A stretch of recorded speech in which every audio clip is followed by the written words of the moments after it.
markale daawadayaal Ramadaan Kariim baarlamaanka dawladda Puntland ayaa maanta qodobo ka soo saaray kulan ay kala hayeen heshiisyadii hore u wada galeen dawladda federaaliga ee Soomaaliya sidoo kale maamulka Puntland warkaasi waxaa magaalada Garowe caasimadda dawladda Puntland inooga soo dirtay wariyahayaga Maymuun Cabdirisaaq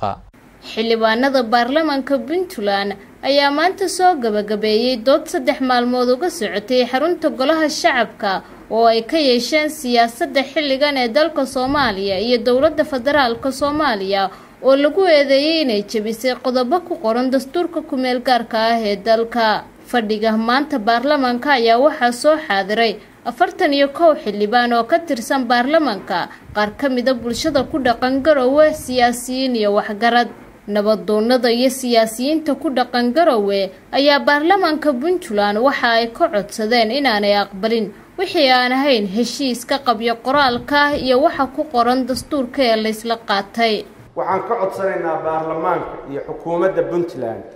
wixii aan ahayn heshiiska qabyo qoraalka oo waxa ku qoran oo la isla qaatay wixii dhamaystirkiisana sida loo dhamaystiri lahaa isaga ay ku caddahay wixii aan ahayn oo aad noo qaadaan akhriya duuba waa idin haynaa ogaan wixii aan ka ahayn oo waxa bedelay ay yihiin qodobada kan ku qoran waxaan arkayay xalay qodob dhan oo laga bedelay 2 xaraf oo meelina tahay meelna u tahay aada markii la bedelo udaasna la bedelo micno kala sentariski sameeynaya ilaa xadkaas la xaday dastuur marka nimanka ilaa xadka tuuga u bareeray war qaran iyo dal iyo dad ma lagu aamini karaa diin lagu ma aamini karo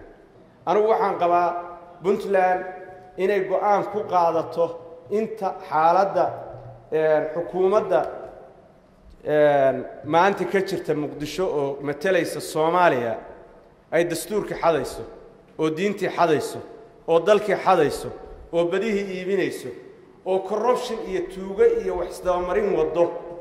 inaynaan marxaanti ka noqon karin wax meesha yaal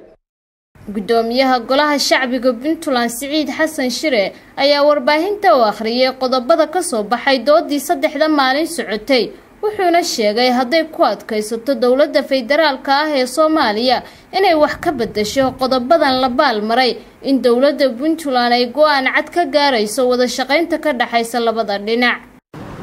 qodobka koowaad baarlamaanka Puntland wuxuu go'aan ku gaaray in dastuurka 6 saxiix leh iyo xogayaha guud oo qaramada midoobay oo marxanti ka ahaa uu yahay dastuurka rasmiga ahaa wax kasta oo laga bedelana aan sharci ahayn baarlamaanka Puntland wuxuu go'aan ku gaaray in xeerarka haday akhriyay iyo wixii la mid ah xeerarka baarlamaanka federaalku ansixiyay oo aan lagala tashan dawladda Puntland ahaydna in lagala tashado sida uu qabo qodobka 111 ee dastuurka dawladda federaalka ah inay sharci ahayn xeerarkaas iyadoo loo raacayo qodobka 111 xeer kasta oo ay ansixisay baarlamaanka dawladda federaalka ansixiyay oo ah xeerarka akhriyay oo aan lagala tashan dawladda Puntland iyo baarlamaankeeda midna Puntland ka shaqayn karin Puntland inaanay sharci ahayn kana shaqayn karin Puntland dhexdeeda noocu doonaha qodobka haddaan isdul taago xeerarkaas dabcan baarlamaanka kama dhex shaqaynayaan wasaaradaha dawladda ka dhex shaqaynayaan cod dheer iyo cod gaaban wasaaraddu waa maqlayaan wasaaradii ku shaqaysa xeerka oo ka shaqo gasha mas'uuliyadda cidda mas'uulka ah iyo wasiirkeedu iyaga qaadi doona qodobka saddexaad baarlamaanka Puntland wuxuu go'aan ku gaaray inaanay sharci ahayn 3 guddi oo soo socda 1 guddiga dib u eegista dastuurka dawladda federaalka 2 guddiga doorashooyinka 3 guddiga xuduudaha iyo arrimaha federaalka kamana shaqo gali karaan dhulka Puntland ay xukunto number 4 baarlamaanka Puntland wuxuu go'aan ku gaaray in dhismaha dawlad goboleed aan waafaqsanayn dastuurka federaalka qodobkiisa 50.6 waa farqadiisa 6aad baa loo jeedaa oo ah 2 gobol iyo wixii ka badan aanay waxba ka jirin Puntland aanay aqoonsanayn maadaama dastuurka federaalka oo lagu heshiiyay aanu waafaqsanayn baarlamaanka Puntland wuxuu dib eegid ku sameynayaa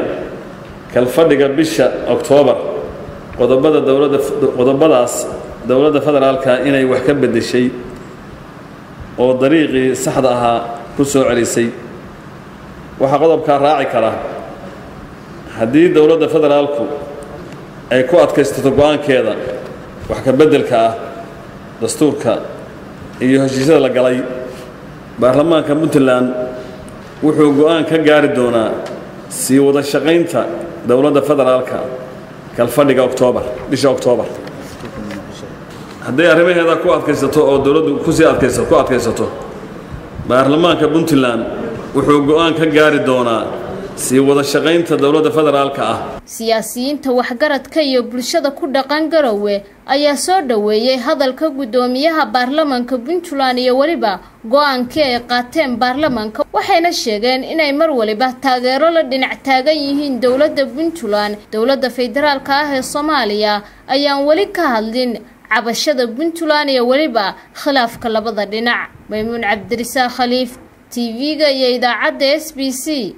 Garowe